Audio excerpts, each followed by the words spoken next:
అందరికీ నమస్కారం. నేను మీ కిరాకార్పిని. జగన్మోహన్ రెడ్డి ఇప్పుడే ప్రెస్ మీట్ పెట్టాడు. ప్రెస్ మీట్ అంటే జనాల్లోకి వస్తాడు. మొత్తం జనాలందరూ అక్కడ కెమెరాలు ఉంటాయి, మైకులు ఉంటాయి అనుకోవద్దు. అంత సోషల్ మీడియా ఉంటుంది మాత్రం అనుకోబాకండి. కేవలం సాక్షికి సంబంధించి తాడేపల్లి ప్యాలెస్ లో కూర్చొని మాట్లాడినాడు. కాకపోతే నేను 11కే వస్తా అని వైఎస్ఆర్సీపీ సోషల్ మీడియాలో వైఎస్ఆర్సీపీ అధికారికంగా ఉండేటువంటి వాళ్ళ పేజెస్ లో కూడా పెట్టడం జరిగింది. కానీ 11 అయింది, రాలా. 11:10 రాలా, 11:20 రాలా, 11:45కో ఎప్పుడో వచ్చాడు. ఎందుకంటే ఆయన మాట్లాడాలి.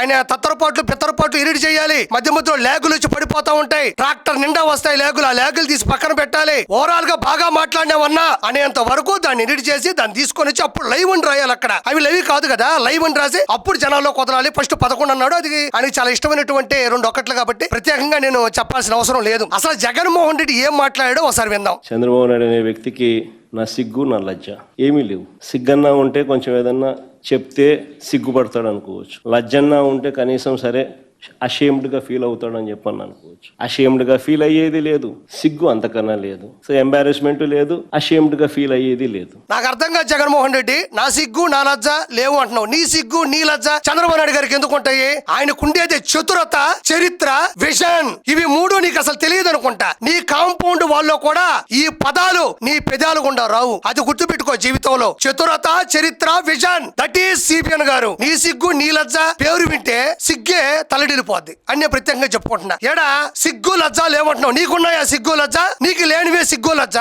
నీకు సిగ్గు లజ్జ లేదు కాబట్టి సొంత చెల్లిని కన్న తల్లిని బయటికి పంపావు, బాబాయిని పైకి పంపావు. నీకు సిగ్గు లజ్జ లేదు కాబట్టి అన్నం పెట్టి అన్నా క్యాంటీన్ ఆపేశావు, టిట్కో ఇళ్ళని నిలిపేశావు. నీకు సిగ్గు లజ్జ లేదు కాబట్టి ప్రజల సొమ్ముతో కట్టిన ప్రజా వేదికను కూల్చేశావు, కల్తీ మద్యం అమ్మి ఎన్నో తాలిబొట్లు రాల్చేశావు. నీకు సిగ్గు లజ్జ లేదు కాబట్టి మెడికల్ కాలేజీల మధ్యలోనే వదిలేశావు. నీకు సిగ్గు లజ్జ లేదు కాబట్టి అమాయకమైన ఎంతో మంది ప్రాణాలు తీసేశావు. నీకు సిగ్గు లజ్జ లేదు కాబట్టి 34,000 ఎకరాల భూమిని అందించిన అమరావతి రాజధాని మహిళల కడుపులో కర్కశంగా బూటకాలతో తన్నిచ్చావు. నీకు సిగ్గు లజ్జ లేదు కాబట్టి ఋషికొండని నాశనం చేసి ప్యాలెస్ కట్టుకున్నావు, తిరుమల వెంకటతో పెట్టుకున్నావు. నీకు సిగ్గు లజ్జ లేదు కాబట్టే 11కు పడిపోయావు. సిబిఎన్ అంటే భయపడిపోయావు. నువ్వు సిగ్గు లజ్జ గురించి మాట్లాడుతున్నావా? సిబిఎన్ అంటే ఒక చరిత్ర, సిబిఎన్ అంటే ఒక చతురత, సిబిఎన్ అంటే ఒక చరిత్ర. నీకేముంది? చంద్రబాబు నాయుడు గారు ఒక సైనికుడు, ఓ శ్రామికుడు, ఓ నాయకుడు. ఏముండాయి నీకు చెప్పుకోవడానికి? అంతా డొల్ల. నీ మాటలు, నువ్వు తెచ్చిన కంపెనీలు అన్ని డొల్లే. కాబట్టి చంద్రబాబు నాయుడు గురించి మాట్లాడేటప్పుడు కొంచెం అడ్డు అదుపు లేకుండా మాట్లాడడం మాత్రం చాలా ప్రమాదం అని ముందే హెచ్చరిస్తున్నాను నేను. అంతే. అయితే ఇప్పుడు మళ్ళీ జగన్మోహన్ రెడ్డి ఏం మాట్లాడో ఒకసారి విందాం. పని పాట లేని కాన్వర్సేషన్ బాలకృష్ణ అనే వ్యక్తి తీసుకొచ్చిన అసెంబ్లీలో. అసలు ఆయన మాట్లాడాల్సింది ఏంది?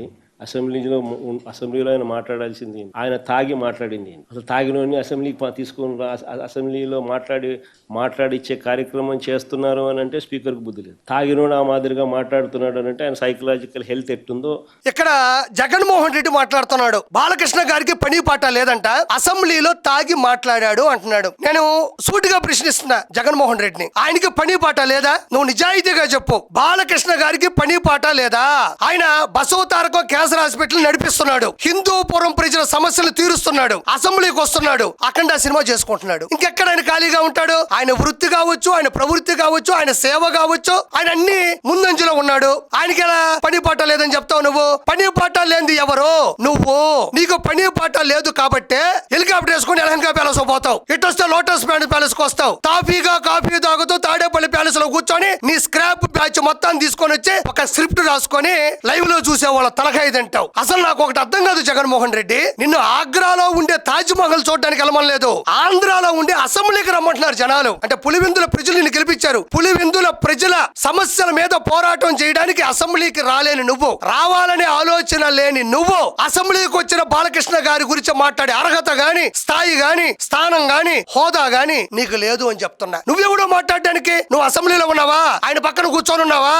అసెంబ్లీ అంటేనే భయపడే నువ్వు బాలకృష్ణ గారి గురించి మాట్లాడితే స్థాయి లేదు నీకు. మరోసారి నేను ప్రశ్నిస్తుండా. డిసెంబర్ 5వ తారీఖు అఖండ 2 సినిమా వస్తుంది. పొరపాటును కూడా అటువైపు వెళ్ళబాక, బాక్సులు బద్దలైపోతాయి. ఇప్పుడు జగన్మోహన్ రెడ్డి ఏం మాట్లాడతాడు ఇంకోసారి విందాం. నిజంగా ఇలాంటి డేటా సెంటర్ ను మన దేశానికి చెందిన అదాని లాంటి గొప్ప కంపెనీ కడుతుందని గొప్పగా గర్వంగా చెప్పుకోవాల్సింది పోయి నిజంగా చెప్పుకోవాలి కదా. 87,000 కోట్లు ఎవడు పెడతాడండి? $10 బిలియన్ తీసుకొచ్చి ఇక్కడ పెట్టి ఇంత కష్టపడి సింగపూర్ గవర్నమెంట్ నుంచి కేబుల్ తిప్పించి కేంద్ర ప్రభుత్వం ప్రభుత్వము, సింగపూర్ గవర్నమెంట్, వైఎస్ఆర్సీపీ గత ప్రభుత్వము 87,000 కోట్ల పెట్టుబడి ఇన్ని పెట్టిన తర్వాత గూగుల్ వస్తుంది. క్రెడిట్ అనేది ఎవరికి ఇవ్వాలా? కనీసం అదాని 87,000 కోట్లు పెడతా ఉన్నాడు, గూగుల్ని తెస్తా ఉన్నాడు, థ్యాంక్ యూ అని చెప్పినవాడు కనీసం చంద్రబాబు నాయుడు అనే వ్యక్తి. ఇక్కడ జగన్మోహన్ రెడ్డి మాట్లాడే మాటలు మీరు విన్నారని నేను అనుకుంటున్నాను. ఇక్కడ జగన్మోహన్ రెడ్డి గతంలో 2019 నుంచి 2024 మధ్యన 87,000 కోట్ల రూపాయలు పెట్టుబడి అదానీ సంస్థ ద్వారా తీసుకొని వచ్చాను, సింగపూర్ నుంచి కేబుల్ తెచ్చాను అంటున్నాడు. అసలు అదానీ సంస్థ ద్వారా నువ్వు తీసుకొచ్చిన 87,000 కోట్ల రూపాయలకు సంబంధించినటువంటి ఒక ఇటుకన్నా పేర్చావా? ఎవరైనా ఉద్యోగం ఇచ్చావా? 87,000 కోట్ల రూపాయలు పెట్టుబడి అన్నావు, 8,700 రూపాయల పెట్టుబడి కూడా ఇక్కడ ఆంధ్ర ప్రజలు చూడలేదే. ఎక్కడ పెట్టుబడి పెట్టారు వాళ్ళు? నాకు థ్యాంక్స్ చెప్పాలి అంటున్నావు. సరే, థ్యాంక్స్ చెప్పడానికి జనాలందరూ కూడా సిద్ధంగా ఉన్నారు. ఎక్కడ పెట్టుబడి పెట్టారు? ఎక్కడ పెట్టుబడి తీసుకొని వచ్చావు? ఎక్కడ ఏ ఇటుక పేర్చావు? ఎక్కడ ఏ ఉద్యోగం ఇచ్చావు? సింగపూర్ నుంచి కేబుల్ తెచ్చారన్నావు. కేబుల్ చూపించమంటే కేబుల్ ని అమ్మేసుకొని వచ్చిన డబ్బులు టేబుల్ మీద పెట్టుకుంటావు. ప్రత్యేకంగా నీ గురించి చెప్పాల్సిన అవసరం లేదు.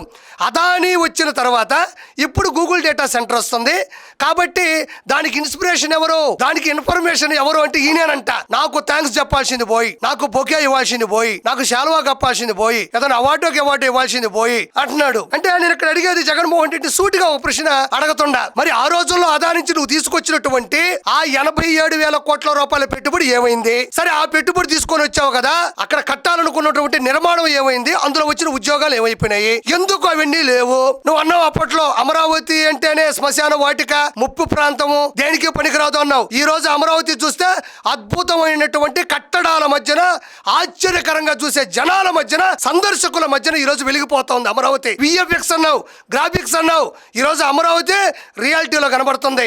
ఇప్పుడు నువ్వు చెప్పిన మాట కూడా ఎలా ఉందంటే విజయవాడ వరద ప్రాంతాలకి 1 కోటి రూపాయలు ఇస్తానన్నావు. అది ఇచ్చిందిలా సచ్చిందిలా. మళ్ళీ సేమ్ అబద్ధం. 87,000 కోట్ల రూపాయలు తీసుకొచ్చి పెట్టుబడి పెట్టారన్నావు. అదాని నుంచి అన్నావు, థ్యాంక్స్ చెప్పాలన్నావు. తెచ్చింది ఎక్కడ? కనబడింది ఎక్కడ? కేబుల్ ఎట్టపోయినాయి. ఎందుకు అబద్ధాలు చెప్తున్నావు? మరి ఇక్కడ ఒక చిన్న సందేహం ప్రజలారా. మరి గూగుల్ డేటా సెంటర్ కి ఇన్స్పిరేషన్ అది అంటున్నాడు కదా, మరి గూగుల్ డేటా సెంటర్ మీద అంత విషయాన్ని ఎందుకు ప్రచారం చేస్తున్నారు? అంత దుష్ప్రచారం ఎందుకు చేశారు? భూగర్భ జలాలు ఎండిపోతాయి, రేడియేషన్ వచ్చేస్తాది, నీళ్లు ఎక్కువ అవసరం అవుతాయి, కరెంట్ ఎక్కువ కాల్తాది అన్నటువంటి ఈ దుర్మార్గుల ఆలోచనలోనే మరి ఆ రోజు అదాని నుంచి ఆ పెట్టుబడులు తీసుకొని వచ్చి కార్యక్రమం మొదలు పెట్టాలనుకున్నటువంటి జగన్మోహన్ రెడ్డికి ఆ రోజు ఆ సమస్యలు అర్థం కాలేదా? అవి సమస్యలని తెలియదా? ఇక్కడ ఒకటే మనం అర్థం చేసుకోవాలంటే, ఈయన అదాని దగ్గరికి వెళ్ళింది లేదు, కోట్ల రూపాయల డబ్బులు తెచ్చింది లేదు, ఈయన నిర్మించింది లేదు, ఈయన ఉద్యోగాలు ఇచ్చింది లేదు. జగన్మోహన్ రెడ్డి గొప్పగా ఆడతాడు. ఏ ఆటో తెలుసా? అబద్ధాలు ఆడతాడు. అంత మించి ఇతను చేసింది లేదు, ఇతను చెయ్యబోయేది కూడా లేదు. ఒకటే మాట, గూగుల్ డేటా సెంటర్ 1,33,000 కోట్ల రూపాయల పెట్టుబడులతో 1,88,000 మందికి ప్రత్యక్షంగా, పరోక్షంగా 3,50,000 మందికి ఇవ్వబోతోంది. ఇది నిజం. ఈ గూగుల్ డేటా సెంటర్ ని చూసి కొన్ని వందల కంపెనీలు ఆంధ్ర రాష్ట్రంలోకి అడుగు పెట్టబోతున్నాయి. ఇది కేవలం చంద్రబాబు నాయుడు గారి చరిత్ర, నారా లోకేష్ గారి చతురత. నేను ఒకటే కోరుకుంటున్నా, భవిష్యత్తు తరాలకి చంద్రబాబు నాయుడు గారు మళ్ళీ మళ్ళీ మళ్ళీ మళ్ళీ రావాలని ఆ వెంకటేశ్వరుని మనస్ఫూర్తిగా కోరుకుంటూ, ప్రజల ఆశీస్సులు ఆయనకు ఉండాలని కోరుకుంటూ, నేను మీ కిరా కార్పిని.